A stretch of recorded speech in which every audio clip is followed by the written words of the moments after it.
Olá, como vai? Tudo bem? Olha, hoje nós vamos debater aqui um assunto muito interessante que é uma aposta para esse ano, né? Você sabia que este ano estamos relembrando os 40 anos da Declaração Universal dos Direitos do Homem, né?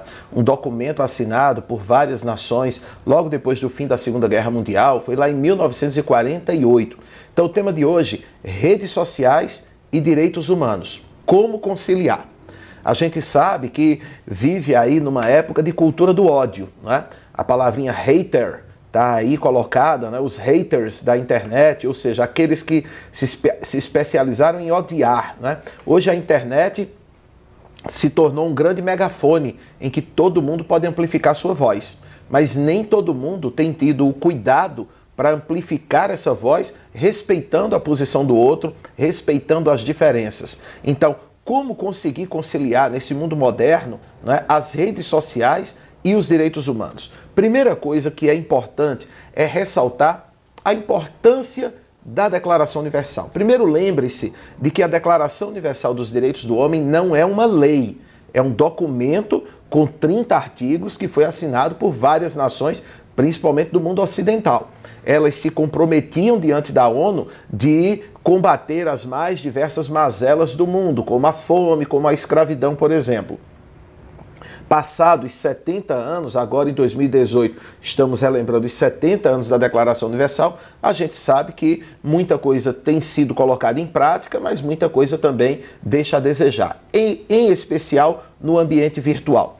Vale lembrar também que agora em 2018 completam-se 30 anos da Constituição Brasileira, chamada de Constituição Cidadã. É outra data extremamente significativa, porque a Constituição de 1988 se pautou pela Declaração Universal dos Direitos do Homem. Então, assim, uma referência para a nossa Constituição foi esse documento da Declaração Universal. E vejam só, o artigo 5º, inciso 10º da Constituição Brasileira diz que são invioláveis a intimidade, a vida, a honra e a imagem das pessoas.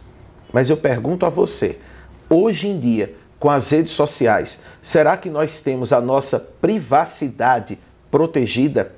Será que a honra, a dignidade das pessoas tem sido respeitada? Será que a intimidade delas tem sido respeitada? Eu acho que você está dizendo aí do outro lado, é óbvio que não. Pois é, quando a intimidade não é respeitada, quando a privacidade não é respeitada, quando a honra não é respeitada, há uma clara agressão aos direitos humanos, né? E falando da Declaração Universal, a gente lembra que no artigo 12 tem lá: ninguém será sujeito a interferências na sua vida privada, na família, no seu lar e na sua correspondência, nem a ataques à sua honra e à sua reputação. Toda pessoa tem direito à proteção da lei contra tais interferências ou ataques. Mas a gente sabe que hoje, nas redes sociais, o que mais há é ataques à privacidade das pessoas. Principalmente aquelas pessoas que são famosas, não é? Os artistas, atores, músicos, até mesmo os políticos. Muita gente acha que político não merece respeito nenhum. E cada vez que um é achincalhado nas redes sociais, a família sofre junto com isso, né? A crítica é necessária, a crítica é um direito constitucional, a crítica é possível e é até desejável.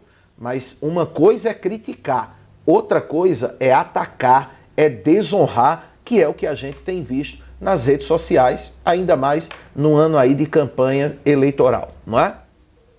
Ora, a gente também lembra que as pessoas ainda estão aprendendo a lidar um pouquinho com essa exposição. Quem está nas redes sociais, de alguma forma está se expondo. Quem está nas redes sociais está expondo um pouco de sua privacidade. Mas para tudo existe limite. Recentemente, a apresentadora Sabrina Sato teve fotos divulgadas por um paparazzo que a fotografou na cobertura do edifício em que ela mora. Ela estava com o marido e estava praticando topless na piscina, né, da cobertura. Veja, ela estava no ambiente privado, ela não poderia ter sido fotografada ali sem autorização. E essas fotos foram divulgadas na internet para a gente ficar num exemplo bem recente desse desrespeito à privacidade das pessoas, né? Também A gente lembra que as redes sociais se tornaram um ambiente de agressões. A gente lembra, por exemplo, o caso da jornalista Maju Coutinho, né? A Maria Júlia, do Jornal Nacional, a garota do tempo do Jornal Nacional. Mais ou menos um ano atrás, a Maju teve a sua conta numa rede social invadida por comentários extremamente deselegantes, desagradáveis, racistas mesmo, né? Então, comentários de toda a ordem agredindo a moça simplesmente pelo fato de ela ser negra, né? Então, é mais um exemplo. A gente lembra também crianças que são agredidas, vítimas de racismo, né? Como é o caso de uma menininha adotada por um casal de atores muito famoso aqui no Brasil. Então, nós temos todas essas situações. Diante de tudo isso, como então conciliar? Porque o tema precisa envolver redes sociais, direitos humanos, e você precisa, ao longo do texto, além de falar de redes sociais e dos direitos humanos, você precisa pensar como conciliar isso aí. Então a gente vai apresentar para você um esqueminha do que poderia ser uma espécie de esqueleto da sua redação, para que então você pudesse escrever. Vamos dar uma olhadinha. Você tem lá a tese e 3 linhas argumentativas, né? Você poderia, por exemplo, tratar num dos parágrafos da importância da Declaração Universal dos Direitos do Homem e o que significam esses direitos humanos hoje. Porque, veja, quando a declaração foi estabelecida era 1948, o mundo era outro. Há 70 anos o mundo era muito diferente.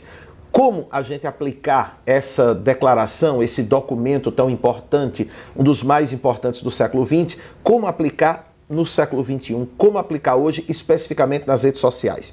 Outra argumentação que você pode desenvolver, as possibilidades das redes sociais. Veja, a gente não pode simplesmente demonizá-las, não é?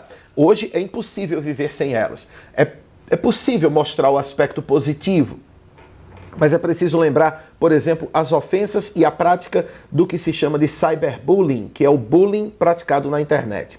Você pode ainda lembrar, como uma terceira linha argumentativa, uma legislação falha, a falta de delegacias especializadas em crimes cibernéticos, muitas vezes o desconhecimento da própria população a respeito do que é um crime, né? Por exemplo, compartilhar determinadas fotos. As pessoas não têm noção de que compartilhar, por exemplo, fotos de adolescentes ou de crianças nuas é crime.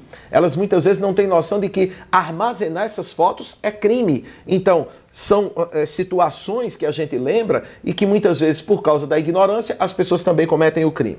E, claro, como processo de intervenção, é preciso pensar em campanhas educativas, o papel da escola, já que muitas vezes vítimas e algozes são estudantes, uma legislação mais clara. A gente lembra que o Brasil, por exemplo, teve a lei Carolina Dickmann, não é? que surgiu em função de fotos roubadas da atriz do PC dela, né, do computador dela, quando ela mandou para o concerto. Então, isso gerou um escândalo nacional e acabou gerando uma lei, a lei Carolina Dickmann, que pune quem rouba arquivos de outra pessoa, e é exatamente isso, as punições exemplares para esse tipo de crime.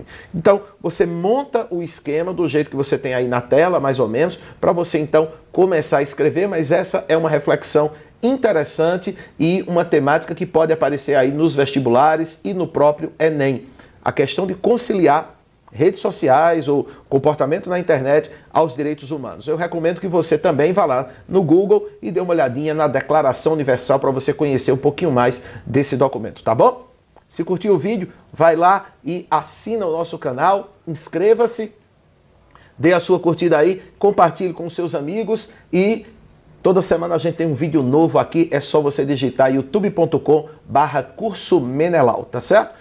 Tendo dúvida ou querendo saber um pouquinho mais sobre o nosso curso, você pode acessar a página professormenelau.com, tá aqui na tela para você ver, toda a informação tá lá, tá bom? Grande abraço e até o próximo vídeo.